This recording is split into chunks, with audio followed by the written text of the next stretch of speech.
Mana shunday ob-havoda 10 daqiqa ko'chada turishni tasavvur qilyapsizmi? Qor, yomg'ir ostida turish oson emas. Bugun ertalabdan yo'l tozalovchilar va yo'l inspektorlar ishlayotganiga ko'zim tushdi. Inspektorlar poytaxt ko'chalarida har bir harakatni nazorat qilib, haydovchilar va yo'lovchilar xavfsizligini ta'minlayapti. Havo sovuq, yerlar nam. Shunday bo'lishiga qaramasdan yo'l harakati xavfsizligi xodimlari odamlar sog'-salomat uyga yetib borishini ta'minlayaptilar. Bugun bu soha xodimlari chin ma'noda reportajimiz qahramoni bo'lishga haqli.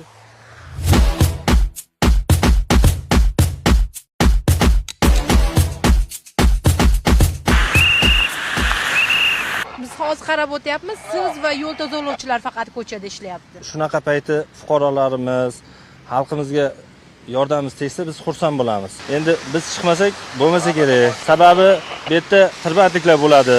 Bunaqa ob-havoda tirbandliklarni oldini olmasak bo'lmaydi.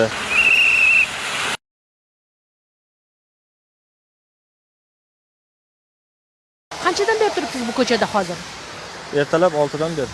Endi 3 gacha turamizda. Bunaqa havoda hamma xizmatga jalb qilingan. Xalq xizmatini qilmasak bo'lmaydi. Transport vositalari oqimi ko'p. Qorda xalqimizni, fuqarolarni, haydovchilarni eson-omon ishga borishi, kunlik bozorga borishlari, xavfsizligini ta'minlash bo'yicha xizmat olib boryapmiz.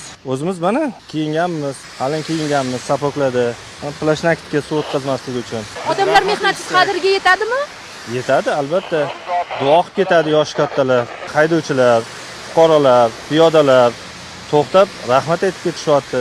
Shuni o'zi katta gap biz uchun. Endi bizga qiyinchilik tug'dirmaydi. Sababi bundan ham qor ko'p yoqqan paytlari xizmat olib borganmiz. Svetoforlar ishlamay qoladi sovuqda. O'shanaqa paytlari ham xizmat olib borganmiz.